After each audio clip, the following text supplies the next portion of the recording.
before I left school, I went to see the careers advisory person, whoever it was. He suggested advertising because I could write, but I was always interested in filmmaking, and I had been making my own films, and I built a movie projector of sorts, 9.5, and my parents thought, well, where can you go to make films? And they taught National Film Unit, and that's how it started.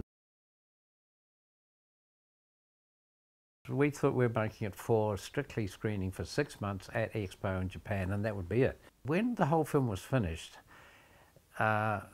we realised on our first screenings at Miramar that it was going to be fairly effective. The limited numbers of people who came to see it went away with tears in their eyes. It was made for Expo 70 at Osaka in Japan, and it was to run for 6 months there, and it was one of the most popular film presentations at Expo, and people were constantly queuing up to see it. It had to have a screen that was sufficiently wide to accommodate an image that was 1.5 times the width of CinemaScope.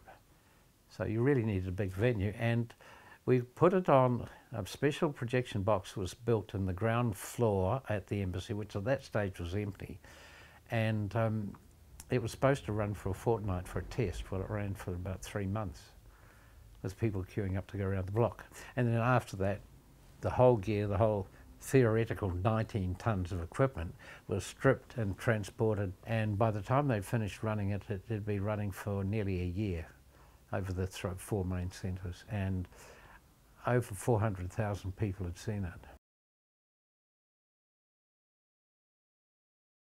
Making travel films, making tourist films was as good a fun as anything else, because you had a carte blanche. You'd have something to do, make a film, a general film about New Zealand, and how you treated it was entirely up to you. So that left you a great field of opportunities. It was also fun travelling with your friends, the cameramen and sound recorders, around the country, seeing the country, staying in interesting places, and getting up early in the morning to get great shots, and then early in the evening disappearing into the local rural hostelry to mix with the locals and enjoy some good stories about the country that you were in. The Governor was a unique experience all around. It cost people their health.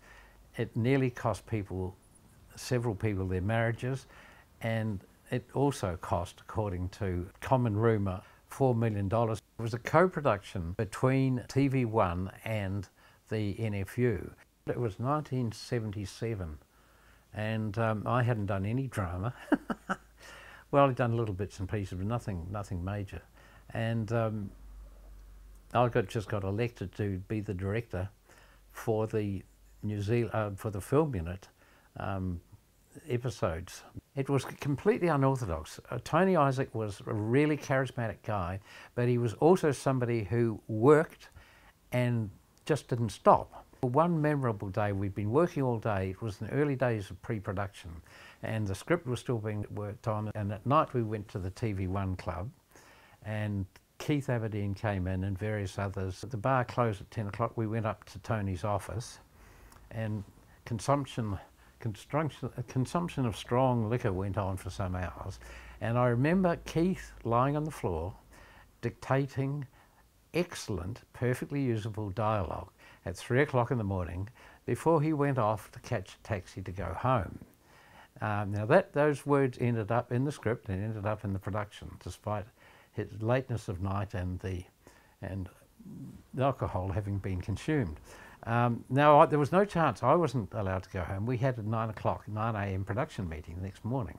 At 11:30 or 12 o'clock, Tony said, "Oh, right, break for lunch."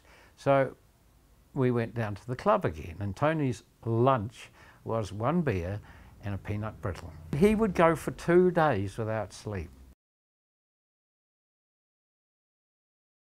Ever since Geoffrey Scott was retired, because he had to at 65, that was what happened in the State Service, and the studio moved out of its Miramar location and moved into brand new studios in Lower Hutt, the spirit of the place changed, and David Fowler, who took over, who'd been a director on staff, became manager, But the power that Geoff had with the politicians and with anybody who had anything to do with the filming, David did not get that. The power didn't come with the throne, if you like.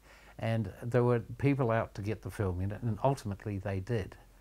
And the place didn't have the same spirit. What did happen in Avalon days, though, were we started making animation, and I'd always been interested in animation, and I was about ready to leave again when Martin Townsend, who was basically the guy that ran the design department, said, "Do you still want to produce animation?" I said, "Yes." "Oh yeah." And he said, "Well, I've got Bob Stenhouse coming to join us." So we set up an animation unit with 3 animators actually, and for the next 5 years I stayed on again to carry out producing this animation, along with direct my own productions and producing other work for some for television artworks and arts programs and things. The Frog, the Dog and the Devil got nominated for an Academy Award for Best Animated Short in 1986, and the funny thing was, in hindsight, there were three films were nominated, and Bob was sitting with next to John Lasseter, who started Pixar, of course. And they both each thought the other had won, but it turned out to be the third party had. Now Bob's a craftsman and a great technician, but not a team player, so every Bob Stenhouse film took 5 years to make. And he'd photograph it, he'd draw every line of ink on it, and he'd do the multiple cell exposures and all the works.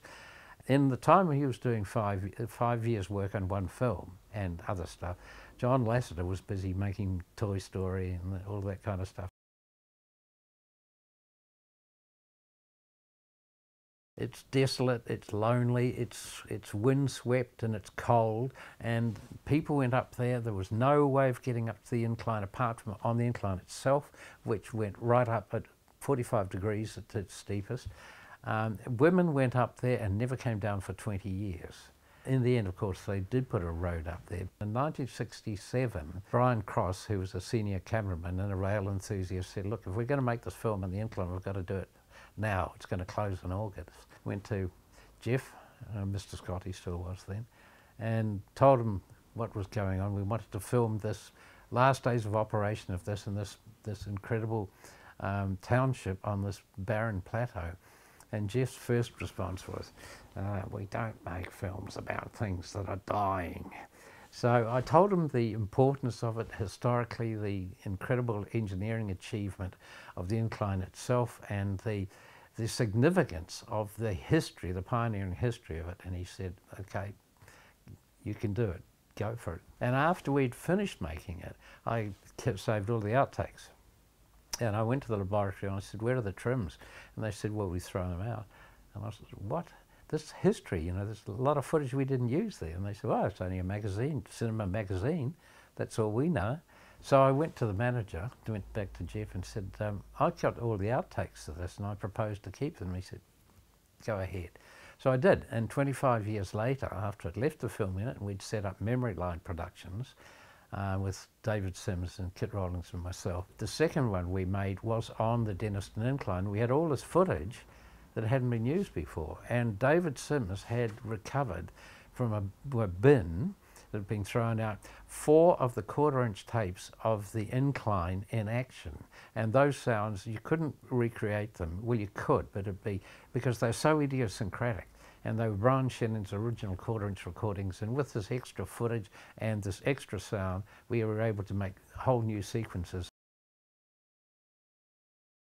90-minute feature documentary about my relations, Sheila Natouche, who was a naturalist, a well-known New Zealand writer and author. It's her whole approach to everything, her understanding and love of the landscape and all its flora and fauna and its geology, her friendships with other well-known authors, Janet Frame and she were lifelong friends from when they first met at Teachers College, her interpretation of the wildlife and the landscape, and her ability to actually write interestingly, entertainingly, and with great sort of knowledge and passion about her subject.